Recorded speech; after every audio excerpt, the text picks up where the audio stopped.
Good morning, dear students. I am Bharat Asyan, your social science teacher. Dear students, in the previous Google Meet class, we discussed about the brief life history of Vardhamana Mahavira and his five vows and Triratnas. And next, Buddhism, brief life history of Siddhartha or Buddha and his the eightfold paths. So, in this class, we will discuss about the followers of the new religion. ಪ್ರಿಯ ವಿದ್ಯಾರ್ಥಿಗಳೇ, ನಾವು ಹಿಂದಿನ ತರಗತಿಯಲ್ಲಿ Google meet live ಕ್ಲಾಸಲ್ಲಿ ನಾನು ವರ್ಧಮಾನ ಮಹಾವೀರ ಅವನ ಸಂಕ್ಷಿಪ್ತ ಜೀವನ ಚರಿತ್ರೆ, ಅವನ ಬೋಧನೆಗಳನ್ನು, ಅದೇ ರೀತಿ ಜೈನ ಧರ್ಮ, ಬುದ್ಧನ ಜೀವನ ಮತ್ತು ಅವನ ಬೋಧನೆಗಳನ್ನು ತಿಳ್ಕೊಂಡಿದ್ವಿ. ಅದರ ಮುಂದುವರೆದ ಭಾಗವನ್ನು ಈ ಒಂದು ವಿಡಿಯೋದಲ್ಲಿ ನಿಮಗೆ ನಾನು ಮಾಡ್ತಾ ಇದ್ದೀನಿ. Followers of the new religion, ಬೌದ್ಧ ಧರ್ಮದ ಅನುಯಾಯಿಗಳು ಅಂತ ಕರಿತೀವಿ. Followers of the new religion, ಯಾರ್ಯಾರು ಬೌದ್ಧ ಧರ್ಮಕ್ಕೆ ಅನುಯಾಯಿಗಳಾಗ್ತಾರೆ ಅನ್ನೋದನ್ನು ಈ ಒಂದು ಅಧ್ಯಾಯದಲ್ಲಿ ನಾವು ತಿಳಿತಾ ಹೋಗೋಣ. Wealthy merchants, artisans and common people were inspired by the new teachings of Buddhism. ಇಲ್ಲಿ ಬೌದ್ಧ ಧರ್ಮದ ಬಗ್ಗೆ ನಾವು ತಿಳ್ಕೊಂಡ್ವಿ. ಈ ಒಂದು ಬೌದ್ಧ ಧರ್ಮವನ್ನು ಯಾರು ಜಾಸ್ತಿ ಅಡಾಪ್ಟ್ ಮಾಡಿಕೊಂಡ್ರು, ಯಾರು ಜಾಸ್ತಿ ಅದನ್ನು ಫಾಲೋ ಮಾಡಿದರು ಅಂತ ನೋಡಿದಾಗ ಮುಖ್ಯವಾಗಿ ಶ್ರೀಮಂತ ವರ್ತಕರು, ವೆಲ್ತಿ ಮರ್ಚೆಂಟ್ಸ್, ಆರ್ಟಿಷನ್ಸ್, ಕುಶಲಕರ್ಮಿಗಳಾಗಿರ್ಬೋದು, ಕಾಮನ್ ಪೀಪಲ್ಸ್, ಇವರೆಲ್ಲರೂ ಕೂಡ ಬುದ್ಧನ ಬೋಧನೆಗಳಿಂದ ಏನಾಗ್ತಾರೆ, ಮೋಟಿವೇಟ್ ಆಗ್ತಾರೆ. Buddha gave his messages in Prakrit, the language of the common man, and related them to various aspect of their. ಇವನು ಅಲ್ಲಿನ ಕಾಮನ್ ಲ್ಯಾಂಗ್ವೇಜ್ ಆಗಿರುತ್ತೆ ಪ್ರಾಕೃತ ಭಾಷೆ. ಅಲ್ಲಿನ ಜನರ ಕಾಮನ್ ಲ್ಯಾಂಗ್ವೇಜ್ ಯಾವುದು ಅಂದರೆ ಪ್ರಾಕೃತ ಭಾಷೆ ಆಗಿರುತ್ತೆ. ಈ ಭಾಷೆಯನ್ನು ಬಳಕೆ ಮಾಡಿಬಿಟ್ಟು ಅವನು ತನ್ನ ಬೋಧನೆಯನ್ನು ಮಾಡ್ತಾ ಹೋದ. ಹಾಗಾಗಿ ಇದು ಹೆಚ್ಚಿನದಾಗಿ ಜನರು ಇದಕ್ಕೆ ಅಟ್ರಾಕ್ಟ್ ಆಗೋಕ್ಕೆ ಸ್ಟಾರ್ಟ್ ಆದರು. ಫಾರ್ ಎಕ್ಸಾಂಪಲ್, ಈಗ ಹಿಂದೂ ಧರ್ಮದಲ್ಲಿ ಕೇವಲ ಸಂಸ್ಕೃತದಲ್ಲಿ ಮಾತ್ರ ಬೋಧನೆಯನ್ನು ಮಾಡ್ತಿದ್ರು.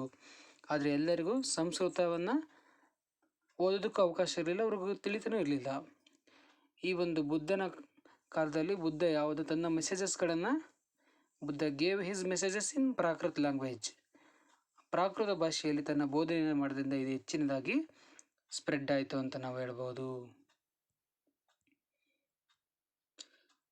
Next, the atmosphere of the new cities changed the ways of life of the people.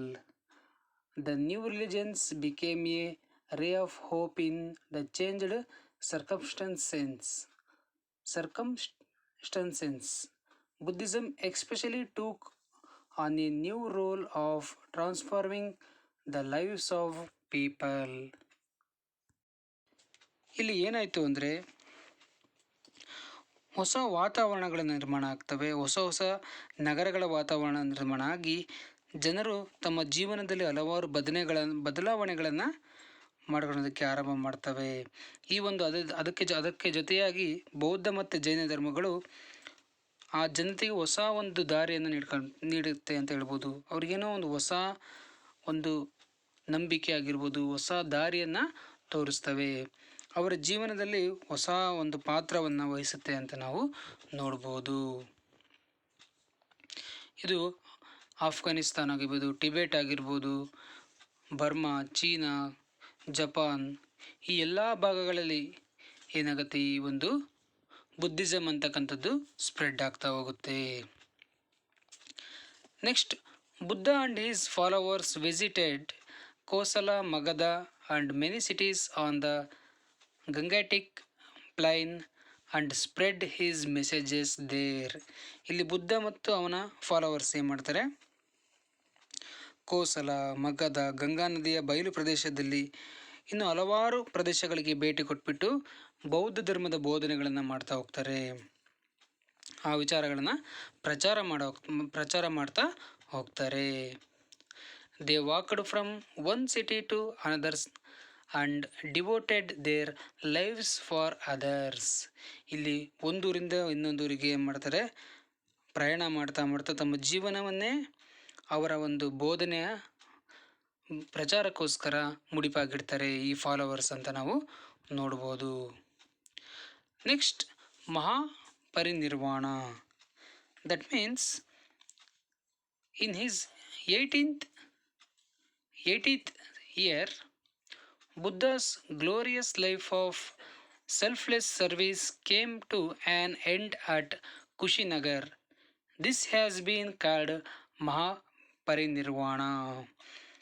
ಅಂದರೆ ಮಹಾಪರಿನಿರ್ವಾಣ ಅಂದರೆ ಬುದ್ಧ ತನ್ನ 80ನೇ ವಯಸ್ಸಿನಲ್ಲಿ ಏನು ಮಾಡ್ತಾನೆ, ಕುಶಿನಗರದಲ್ಲಿ ತನ್ನ ಜೀವವನ್ನು ಬಿಡ್ತಾನೆ ಅಥವಾ ತನ್ನ ದೇಹ ತ್ಯಾಗವನ್ನು ಮಾಡ್ತಾನೆ. ಇವನು ಅವಿರತವಾಗಿರ್ತಕ್ಕಂಥ ಸಾರ್ಥಕ ಜೀವನವನ್ನು ಮಾಡಿಬಿಟ್ಟು ತನ್ನ ದೇಹ ತ್ಯಾಗವನ್ನು ಮಾಡ್ತಾನಲ್ಲ, ಇದನ್ನು ಎಲ್ಲಿ ಮಾಡ್ತಾನೆ ಅಂದರೆ selfless service came to an end at Kushinagar. ಕುಶಿನಗರದಲ್ಲಿ ತನ್ನ ಜೀವವನ್ನು ಬುದ್ಧ ಬಿಡ್ತಾನೆ. ಹಾಗಾಗಿ ಇದನ್ನು ಮಹಾಪರಿನಿರ್ವಾಣ ಅಂತ ಕರೆಯಲಾಗಿದೆ. Next, architecture of Buddhism. ಅಂದರೆ ಬುದ್ಧರ ಕಾಲದಲ್ಲಿ ಹೆಂಗೆ ವಾಸ್ತುಶಿಲ್ಪ ಯಾವ ರೀತಿ ಇತ್ತು ಅಂತ ನೋಡಿದಾಗ, viharas were constructed in all the areas in which Buddha wandered. ಅಂದರೆ ಬುದ್ಧ ಓಡಾಡಿದ ಎಲ್ಲ ಪ್ರದೇಶಗಳಲ್ಲಿ ವಿಹಾರಗಳನ್ನು ಕಾಣ್ತೀವಿ. ವಿಹಾರಗಳು ಅಂದರೆ ಬೌದ್ಧ ಧರ್ಮದ ಧಾರ್ಮಿಕ ಸ್ಥಳಗಳು ಅಂತ ನಾವು ಹೇಳ್ಬೋದು. ಹಿಂದೂ ಧರ್ಮದಲ್ಲಿ ದೇವಸ್ಥಾನಗಳನ್ನು ನೋಡ್ತೀವಿ, ಬೌದ್ಧ ಧರ್ಮದಲ್ಲಿ ವಿಹಾರಗಳನ್ನು ನಾವು ನೋಡ್ತೀವಿ. People preserved his relics and bones in chaityaliyas and stupas, and in memory of his accomplishments started worshipping him. ಅಕಾಂಪ್ಲಿಷ್ಮೆಂಟ್ಸ್ ಅಂದರೆ ಅವನ ಒಂದು ಸಾಧನೆಗಳು ಅಂತ ಕರಿತೀವಿ. ಅಂದರೆ ಬುದ್ಧನಿಗೆ ಸಂಬಂಧಪಟ್ಟಿರ್ತಕ್ಕಂಥ ರಿಲಿಕ್ಸ್ ಆಗಿರ್ಬೋದು. ರಿಲಿಕ್ಸ್ ಅಂದರೆ ಅವನ ಅವಶೇಷಗಳಾಗಿರ್ಬೋದು, ಅವನು ಬಿಟ್ಟಿರ್ತಕ್ಕಂಥ ಕೆಲವೊಂದು ಅವನ ದೇಹದ ಒಂದು ಮೂಳೆಗಳಾಗಿರ್ಬೋದು, ಅವನ ಒಂದು ಸಾಧನೆಗಳೆಲ್ಲವನ್ನು ನೆನಪಿಗೋಸ್ಕರ ಏನು ಮಾಡ್ತಾರೆ, ಅಲ್ಲಿ ಉಳಿರ್ತಕ್ಕಂಥ ಅವನಿಗೆ ಸಂಬಂಧಪಟ್ಟ ಎಲ್ಲ ವಸ್ತುಗಳನ್ನು ಚೈತ್ಯಾಲಯ ಹಾಗೂ ಸ್ತೂಪಗಳಲ್ಲಿ ಏನು ಮಾಡ್ತಾರೆ ಇವರು ಹಾಗೆ ಸಂರಕ್ಷಣೆ ಮಾಡಿ ಇಡ್ತಾರೆ. This was how the first temples, idols and idol worship began. ಈ ರೀತಿಯಿಂದ ಏನಾಗುತ್ತೆ, ದೇವಾಲಯಗಳನ್ನು ಪೂಜೆ ಮಾಡೋದು ಆರಂಭ ಆಗುತ್ತೆ. ಇವರೇ ಮೊಟ್ಟ ಮೊದಲ ಬಾರಿಗೆ ಬುದ್ಧನ ವಿಗ್ರಹಗಳನ್ನು ಪೂಜೆ ಮಾಡ್ತಕ್ಕಂಥದ್ದು. ಐಡಲ್ಸ್ ಮತ್ತು ಸ್ತೂಪಗಳು, ಮೂರ್ತಿ ಪೂಜೆ ವಿಗ್ರಹಗಳು ಏನಾಗುತ್ತೆ, ಇವರಿಂದನೇ ಆರಂಭ ಆಗುತ್ತೆ ಅಂತ ನಾವು ಹೇಳ್ಬೋದು. ನೆಕ್ಸ್ಟ್, ತ್ರಿಪಿಟಕಾಸ್. ತ್ರಿಪಿಟಕಾಸ್ ಅಂದರೆ ಬೌದ್ಧ ಧರ್ಮದ ಒಂದು ಪವಿತ್ರ ಗ್ರಂಥಗಳಾಗಿದ್ದಾವೆ, ತ್ರಿಪಿಟಕಗಳು ಅಂತ ಕರಿತೀವಿ. ಸೊ ಬುದ್ಧ ಮರಣ ಹೊಂದಿದ ನಂತರ ಅವರ ಅನುಯಾಯಿಗಳು ಏನು ಮಾಡ್ತಾರೆ, ಬುದ್ಧನ ಬೋಧನೆಗಳನ್ನು ಅದೇ ರೀತಿ ಅವನ ಸಂಪ್ರದಾಯವನ್ನು ತ್ರಿಪಿಟಕ ಅಂತಕ್ಕಂಥ ಮೂರು ಗ್ರಂಥಗಳಲ್ಲಿ ಏನು ಮಾಡ್ತಾರೆ, ಸಂಗ್ರಹ ಮಾಡಿರ್ತಾರೆ. There are 3 Tripitakas of Buddhism. First one Vinaya Pitaka, Sutta Pitaka and Abhidhamma Pitaka. These are the most important books of Buddhism.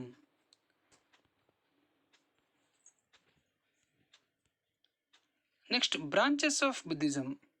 ಅಂದರೆ ಬೌದ್ಧ ಧರ್ಮದ ಪಂಥಗಳು ಅಥವಾ ಬ್ರಾಂಚಸ್ಗಳನ್ನು ನೋಡಿದಾಗ there are mainly 3 branches. First one Hinayana, Mahayana and Vajrayana. First one Hinayana, second one Mahayana, third one Vajrayana. These 3 branches is most important branches of Buddhism. 3 ಬ್ರಾಂಚ್ಗಳನ್ನು ನಾವು ನೋಡ್ತೀವಿ. ಅದರಲ್ಲಿ ಹೀನಯಾನ ಅಂತ ಒಂದು ಬರುತ್ತೆ ಅವ ಪಂಥಗಳಲ್ಲಿ, ಮಹಾಯಾನ ಹಾಗೆ Vajrayana. Next, foreign invasions. Foreign invasions ಅಂದರೆ ವಿದೇಶಿಯರ ಆಕ್ರಮಣ ಅಂತ ಕರಿತೀವಿ. ಈ ಬೌದ್ಧರ ಕಾಲದಲ್ಲಿ ವಿದೇಶಿಯರ ಆಕ್ರಮಣ ನಮ್ಮ ಭಾರತದ ಮೇಲೆ ನಡೆಯುತ್ತೆ. ಅದೇನು ಅನ್ನೋದನ್ನು ಈಗ ನೋಡೋಣ. During this period there sprang of city-states in Greece. Ancient Persia had grown into a powerful empire. ಆ ಸಂದರ್ಭದಲ್ಲಿ ಗ್ರೀಸ್ ನಗರದಲ್ಲಿ ಹಲವಾರು ರಾಜ್ಯಗಳು ಹುಟ್ಕೊಳ್ತವೆ, ಹೊಸ ರಾಜ್ಯಗಳು ಹುಟ್ಕೊಳ್ತವೆ. ಅದರ ಜೊತೆಗೆ ಪ್ರಾಚೀನ ಪರ್ಷಿಯಾ ಏನ್ಷಿಯಂಟ್ ಪರ್ಷಿಯಾ ಅಂತಕ್ಕಂಥ ಒಂದು ಶಕ್ತಿ ಪ್ರಬಲವಾಗಿರ್ತಕ್ಕಂಥ ಒಂದು ಸಾಮ್ರಾಜ್ಯ ಉಗಮ ಆಗುತ್ತೆ. These two areas engaged in continual conflicts. ಅಂದರೆ ಇಲ್ಲಿ ಗ್ರೀಸಿನ ಒಂದು ರಾಜಮನೆತನಕ್ಕೂ ಏಷ್ಯನ್ ಪರ್ಷಿಯಾದ ರಾಜಮನೆತನಕ್ಕೂ ನಿರಂತರವಾಗಿ ಘರ್ಷಣೆಗಳು, ಯುದ್ಧಗಳು ನಡೀತಾ ಹೋಗ್ತವೆ. ಈ ಸಂದರ್ಭದಲ್ಲಿ the Achaemenians were one group who ruled Persia in 6th century before Christ. King Darius of this dynasty established a strong empire. ಇಲ್ಲಿ ಅಕೆಮೇನಿಯನ್ ಅಂತಕ್ಕಂತಹ ಪರ್ಷಿಯಾದ ದೊರೆಗಳಿರ್ತಾರೆ. ಪ್ರಾಚೀನ ಏನ್ಷಿಯಂಟ್ ಪರ್ಷಿಯಾವನ್ನು ಅಕೆಮೇನಿಯನ್ ದೊರೆಗಳು ಆಳ್ತಾ ಇರ್ತಾರೆ. ಈ ಅಕೆಮೇನಿಯನ್ ಸಾಮ್ರಾಜ್ಯದ ಒಬ್ಬ ಪ್ರಮುಖ ಅರಸನಾಗಿರ್ತಕ್ಕಂಥ ಕಿಂಗ್ ಡೇರಿಯಸ್ ಏನು ಮಾಡ್ತಾನೆ, 6ನೇ ಶತಮಾನ 6th century ಕ್ರಿಸ್ತಪೂರ್ವ 6ರಲ್ಲಿ ಒಂದು ಪ್ರಬಲವಾಗಿರ್ತಕ್ಕಂತಹ ಪರ್ಷಿಯ ಸಾಮ್ರಾಜ್ಯವನ್ನು ಸ್ಥಾಪನೆ ಮಾಡ್ತಾನೆ ಡೇರಿಯಸ್ ಅಂತಕ್ಕಂತಹ ರಾಜ. His kingdom extended up to the Indian border during his time. ಇವನು ಸ್ಥಾಪನೆ ಮಾಡಿರ್ತಕ್ಕಂಥ ಈ ಪರ್ಷಿಯಾ ಅಂತಕ್ಕಂಥ ದೊಡ್ಡ ಸಾಮ್ರಾಜ್ಯ ಭಾರತದ ಗಡಿಮಠ ಕೂಡ ಹಬ್ಬುತ್ತೆ. But in 4th century before Christ the Macedonian king Alexander won over the Greek city states and captured Persia. ಆದರೆ ಏನಾಗುತ್ತೆ, 4ನೇ ಶತಮಾನದಲ್ಲಿ ಕ್ರಿಸ್ತಪೂರ್ವದಲ್ಲಿ ಮ್ಯಾಕ್ಡೋನಿಯನ್ ಅರಸನಾಗಿರ್ತಕ್ಕಂಥ ಅಲೆಕ್ಸಾಂಡರ್ ಏನು ಮಾಡ್ತಾನೆ, ಈ ಒಂದು ದೊಡ್ಡ ಗ್ರೀಕ್ ಸಾಮ್ರಾಜ್ಯವನ್ನು, ಅದೇ ರೀತಿ ಪರ್ಷಿಯಾ ಸಾಮ್ರಾಜ್ಯವನ್ನು ಎರಡನ್ನೂ ಕೂಡ ತನ್ನ ಆಕ್ರಮಣಕ್ಕೆ ತೆಗೆದುಕೊತಾನೆ. ಎರಡರ ಮೇಲೆ ಆಕ್ರಮಣವನ್ನು ಮಾಡಿಬಿಟ್ಟು ತನ್ನ ವಶಕ್ಕೆ ತೆಗೆದುಕೊತಾನೆ. Thus even the part of Persian kingdom which had spread up to the Indian border came under the control of Alexander. ಇಲ್ಲಿ ಪರ್ಷಿಯಾ ಕಿಂಗ್ಡಮ್ ಏನಾಗಿರುತ್ತೆ, ಭಾರತದವರೆಗೂ ಕೂಡ ತನ್ನ ಸಾಮ್ರಾಜ್ಯವನ್ನು ಹೊಂದಿರುತ್ತೆ.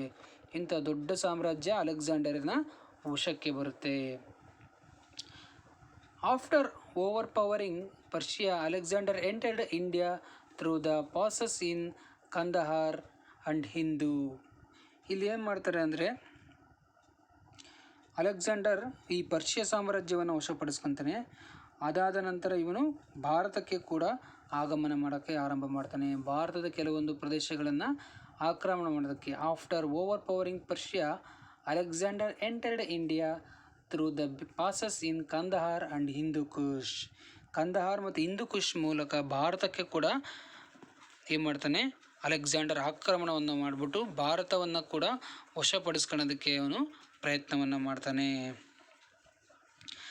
Next, he advanced till Ravi and Bias rivers and unable to proceed further, he crossed the Indian border through river Jhelum and on his way back home he died at Babylonia. ಆದರೆ ಏನಾಗುತ್ತೆ, ಭಾರತಕ್ಕೆ ಹಿಂದೂಕುಶ್ ಕಂದಹಾರ್ ಮುಖಾಂತರ ಭಾರತಕ್ಕೆ ಬಂದ Alexander Ravi ಮತ್ತು ಬಿಯಾಸ್ ಅಂತಕ್ಕಂಥ ನದಿಯಿಂದ ಸಾಗಿ ಮುಂದೆ ಹೋಗ್ತಾನೆ. ಈ ಸಂದರ್ಭದಲ್ಲಿ ಜೀಲಂ ನದಿಯ ಮೂಲಕ ಭಾರತದ ಗಡಿ ದಾಟಿ ಹಿಂದಿರುಗ್ತಕ್ಕಂಥ ಸಂದರ್ಭದಲ್ಲಿ ಬ್ಯಾಬಿಲೋನಿಯಾವರೆಗೆ ಅವನು ಹೋಗ್ತಾನೆ. ಅಲ್ಲಿ ಅವನು ಮೃತವನ್ನು ಹೊಂದುತ್ತಾನೆ. ಅಂದರೆ ಭಾರತದ ಕೆಲವೊಂದು ಪ್ರದೇಶಗಳನ್ನು ಮಾತ್ರ ಅವನು ಆಕ್ರಮಣ ಮಾಡೋಕ್ಕಾಗುತ್ತೆ, ಹೆಚ್ಚಿನದಾಗಿ ಕೆಲವು ಪ್ರದೇಶಗಳನ್ನು ಆಕ್ರಮಣ ಮಾಡೋಕ್ಕೆ ಸಾಧ್ಯವಾಗಲ್ಲ. ರಾವಿ ಮತ್ತು ಬಿಯಾಸ್ ನದಿಯ ಮುಖಾಂತರವಾಗಿ ಸಾಗಿಬಿಟ್ಟು ಕೊನೆಗೆ ಅವನು ಬ್ಯಾಬಿಲೋನಿಯಾದಲ್ಲಿ ಅಲೆಕ್ಸಾಂಡರ್ ಸಾವನ್ನು ಅಪ್ತಾನೆ ಅಂತ ನಾವು ಹೇಳ್ಬೋದು. ಈ ರೀತಿ ಬೌದ್ಧರ ಕಾಲದಲ್ಲಿ ಭಾರತದ ಮೇಲೆ ಅಲೆಕ್ಸಾಂಡರ್ ಕೂಡ ದಾಳಿಯನ್ನು ಮಾಡೋದನ್ನು ನಾವು ಕಾಣ್ತೀವಿ. Okay dear students, understand? Dear students, today in this class we discussed about the followers of the new religion and art and architecture of Buddhism and foreign invasions. Okay, now this chapter is completed. In the next class we will discuss about the another lesson. Okay, write down the homework. 2 questions. First one, explain the brief life of Buddha. Explain the brief life of Buddha. And what are the eightfold paths? What are the eightfold paths? Okay, dear students, thank you.